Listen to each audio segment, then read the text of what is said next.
If we really see in our cup of coffee or Pepsi bottle, then we will be very much unhappy, right? Suppose Pepsi is coming on the table going back, it's not good. It's never happen. But this is classical particle. With finite viscosity, they have a surface friction in the solid surface. So liquid, that's why, cannot climb in its own because of its viscosity. Liquid cannot move infinitely. It stops after some time. That's why in a sugar, after putting sugar, if you stir, if you lift the spoon out, it will stop it. Otherwise, you spin today, after 10 years you see it spinning, then definitely goes inside. It never happens. Because this is due to the friction which comes from viscosity.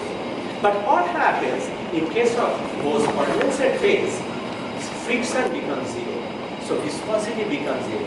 Because definition of viscosity is, it is the tangential stress per unit velocity gradient. It's a kind of friction from layer to layer. Okay? These you cannot see by naked eyes. These you can detect by using detector. That's why when condensate forms, when Bose condensate forms, all the particles go into the zero momentum states, and you see all the particles behave in the same way. And this is known as Bose-Einstein condensation, and that's what we will be discussing in this. And you can see here, it is coming out and it is going in. Okay? So it can go and come out of it. So to understand Bose-Einstein condensation, we have to go a little bit back to the history of science, which is good to have a practice, because you are also taking astrophysics, so therefore it should be very easy for you to do. Okay? So I hope you all know in astrophysics, there is a concept called hydrogen and helium epoch. Have you heard of it? Have you heard of hydrogen and helium epoch? Hippo. Not hippo opera. That's also hippo, right? It's called hydrogen epoch and EUH.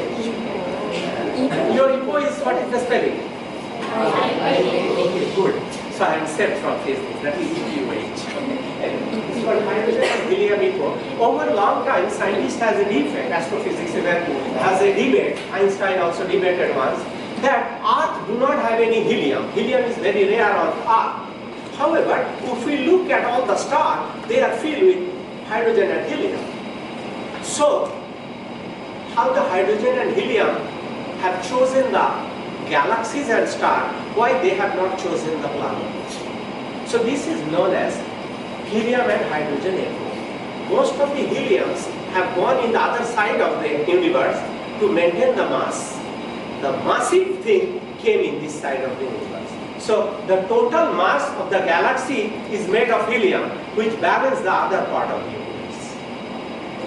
Okay? So that's one of the interesting things. This is known as helium epoch. Then later on, Planck wanted to ask the same question. Planck said that if that is true, then any properties of matter must be related to some of the fundamental constant. Most of the time in physics, we know in classical physics, we can express any quantity in terms of mass, length and time. Okay? But mass, energy, time, these are relative concepts. Your watch can give some time, my watch can give some time. Right? So that's a relative quantity, that's not an absolute quantity. Can we express any properties of matter in terms of some absolute fundamental constant? So Planck proposed some fundamental scale, which is today known as Planck scale in physics. You go and read about Planck scale, about hydrogen epoch. That would be a good knowledge for astrophysics. You also read about the Stephen Hawking conjecture. Those are the good things for astrophysicists to learn. That's where the beauty of physics lies.